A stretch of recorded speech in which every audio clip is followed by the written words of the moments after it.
সেটা নয়, কেননা পাসওয়ার্ডটা কেউ চাইতেই পারে না।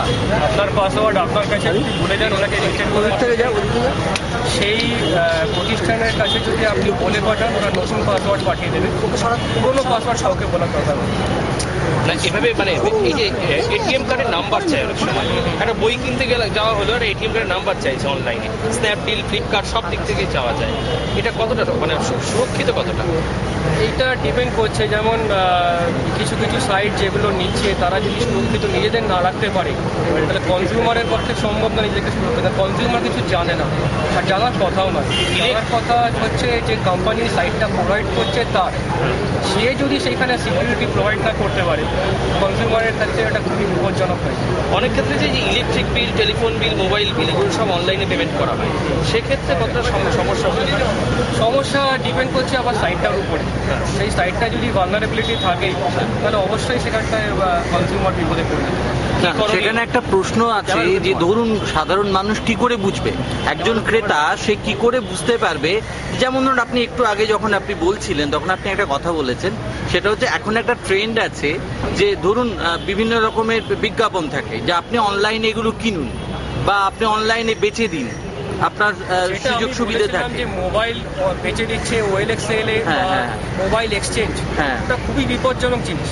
কেননা যে আপনার যদি মোবাইল থাকে, সেই মোবাইলটা আপনি জানেন না যে ডেটাটা কি করে সুরক্ষিত রাখতে হয়, ওই ডেটা শুদ্ধই বেচছেন। তো মোবাইলটার থেকে তো ডেটাটার দাম বেশি, এবং ডিপেন্ড করছে আপনি কি করেন। আপনি একটা বড় কোম্পানির এক্সিকিউটিভ হলে সেখানে যে ডেটা থাকবে তার যা ভ্যালু হবে, সেই 5,000 টাকা যেটা আপনি সেভ করতে, তার থেকে অনেক বেশি যেটা আপনি লুজ করবেন। আচ্ছা, ইয়ং জেনারেশন এখন হচ্ছে টেকনিক্যাল স্যাভি হয়ে গেছে, মানে নেট স্যাভি হয়ে গেছে। তো সেক্ষেত্রে দেখা যায় যে একটা ফেসবুকে সার্চ করছে, হঠাৎ করে একটা পপ আপ কিছু মেসেজ এসে গেল, সেই মেসেজটা ক্লিক করলো, সেটা কতটা ডেঞ্জারাস মানে সেক্ষেত্রে?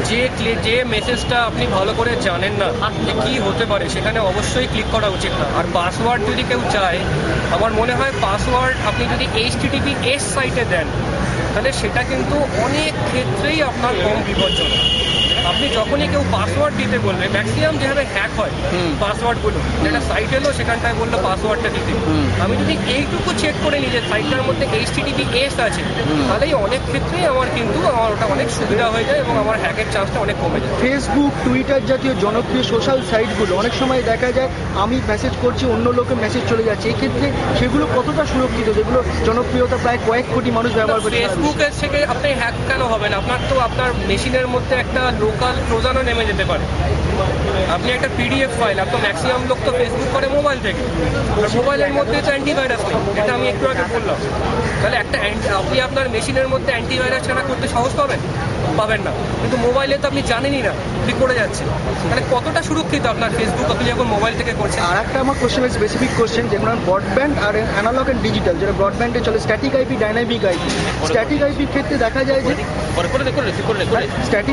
দেখা যায় যে অনেক সময় যে কি হয়, একটা আইপি অন্য লোক ব্যবহার করতে পারছে, কিন্তু ডাইনামিক ক্ষেত্রে পারে না, সেটা কতদিন সুরক্ষিত? ওটা একটা ক্রাইমের মধ্যে পড়ে।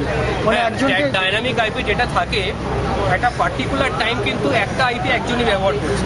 তো টেলিকম প্রোভাইডার যদি চায় জানতে যে ওই টাইমে কে এই ডাইনামিক আইপিটা ব্যবহার করেছে, সে বন্ধ দিতে পারে, সেটা প্রবলেম হয়। কিন্তু টেলিকম অপারেটর যেটা করছে না, আজকে যখন টরের মধ্যে দিয়ে যাচ্ছে, টর নেটওয়ার্ক, এটা আমি দেখাচ্ছিলাম, দেখবেন টরে আমি যদি বলি আমার আইপি কি, দেখিয়ে দেবে কলকাতা, যেই টরের মধ্যে দিয়ে যাবো দেখিয়ে দেবে হয়তো আমেরিকা। এবার যখন একটা সাইট হ্যাক হলো, সাইট দেখছি আমেরিকার থেকে হ্যাক করেছে এই আইপি, সে তো ট্রেস ব্যাক করতে পারছে না যে কে করেছে, কিন্তু টেলিকম অপারেটর যদি ওখানে চেষ্টা করে, সে কিন্তু ধরে দিতে পারে। যদি বাউন্সিং হলো, ও টেলিকম কি করছে, ওর শহরে যখন ধরা যায়নি, লাস্ট একটা খবর বলছি, 6 জায়গায় বাউন্সিং হচ্ছে, একটা ইউকেতে বাউন্সিং হচ্ছে, একটা পাকিস্তানে বাউন্সিং হচ্ছে, একটা ব্যাপারটা বলে দিচ্ছি। আমি যখন চেষ্টা করছি, আমি তোকে ঢোকার মুখে আমি ওকে ধরছি, সুতরাং যতবারই বাউন্স হোক না কেন, তাহলে কি হবে, প্রত্যেকটা জায়গায় বাউন্সিং যেখানে হচ্ছে আমার দরকার নেই। আমার শুধু দেখছি ওর টরে যখন আচ্ছা, আপনার নাম তখন কি ধরনের ডেটা? সন্দীপ সেনগুপ্ত। ওই ডেটাটা দিয়েই আমার কাজ হয়ে গেল।